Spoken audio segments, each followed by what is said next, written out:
This house looks great on paper, but I'm gonna show you exactly what to look for before you make the biggest purchase of your life. What's up guys, this is Devin from Asset Real Estate and I'm an agent that works all around the Hampton Roads area. This is a house that I'm gonna show you what I would look for, and I'm gonna give you some tips on some things that you should look at and some things you should fix before moving in. So we're gonna start with the backyard. One major thing I focus on when it comes to the backyard is landscaping. For example, look at the ground. It's a lot of patches. It's something that you're gonna have to take care of every day when you own a home.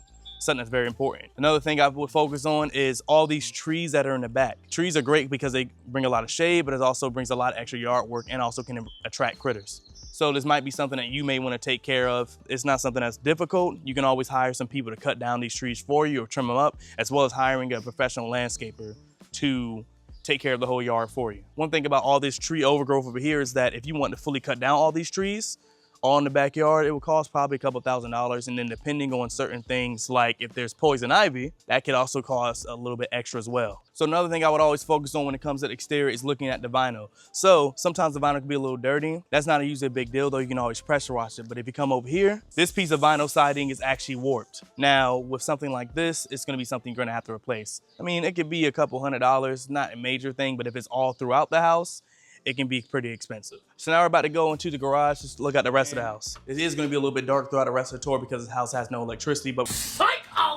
we wanna focus on some key factors as well. So this is the garage space. This is the area where the washer and dryer will also be placed at. This is the place where the dryer's at. Everything's all fine and dandy over here. And this is actually where the washer hookup would be at. Now, this area you can tell is leaking and it's been leaking for a little while, showing a trim all the way toward the end of the garage door. So whenever there's any kind of leak whatsoever in a home, period, that's something that is going to be, it can be cheap to replace, but depending on where it is and what else has been damaged, it can cause problems that can be expensive down the road. We're gonna come upstairs. Now the kitchen's not bad at all, but it is outdated. You know, most people nowadays like the luxury white new cabinet kitchen with stainless steel appliances and granite countertops. Now, as you can tell, we have white appliances, not the best sell point, laminate countertops, and we have outdated, older wooden cabinets. Now, this is something that some people may be okay with, but most people might wanna update your kitchen. So updating the kitchen between a medium to high end range would be around $5,000, maybe $10,000, especially at this size. So that's something else to account for when it comes to you buying your first home. So from my personal opinion, guys, I like my homes to look a certain kind of way. So this is what I would do. I would change over that refrigerator to more of a stainless steel one, probably a little bit wider. French door at the top, the open freezer on the bottom. I would change this as well to a stainless steel oven, probably gas if possible in this place. I would take these cabinets down and put a microwave right here to have a microwave range to have over it so you don't have to use cabinet space for your microwave. And then I would probably just take out all of the cabinetry and then just do more of a sleek, modern look for it. Now we're gonna come around to the living room. So two things that I notice when I come in the living room is one, there's baseboard heating. Now baseboard heating, there's nothing wrong with it. It's actually really good heating source. However, baseboard heating is usually something that has been connected to the house since the house has been built.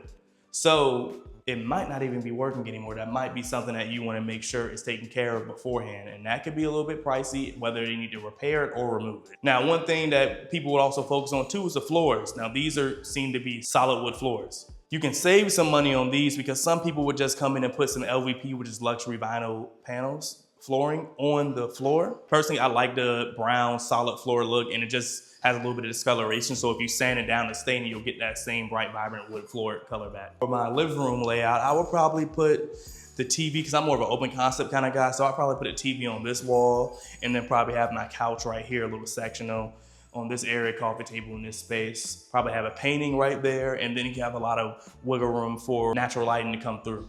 Now, when we go further throughout the house, we're gonna go to some of the bedrooms. Main thing that I would change personally, same thing I would do to the floors out there, I would do in here. I would sand them down and then stain them to get that good vibrant color back. And then I'll probably replace these closet doors with something a little bit more modern, maybe even possibly a barn door, as well as take out this type of shelf to just have something that looks a little bit more sleek. Getting some doors, I mean, it could be a couple $100. Getting a shelf, that's like a few, maybe like $20, $30 at the Home Depot if you get some 2x4 to do it. And then to stain the floors, a couple $100. Nothing too crazy. I do the same thing for this room. I do the same thing for this room too. So the last thing I would do would be renovating the bathroom. Honestly, it's not really much wrong with it. It has a good toilet. The bathtub could be a little bit more updated. It just needs a good cleaning, and then you can tell that some of the caulking has been giving up on the bathtub.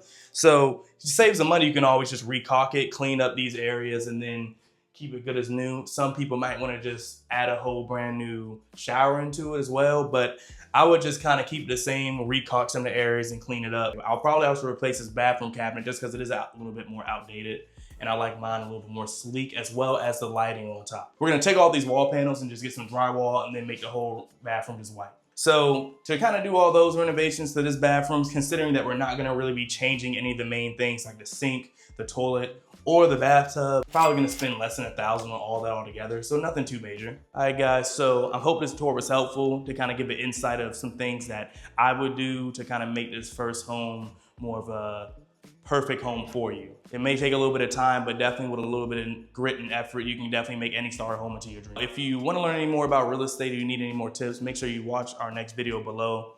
Peace out.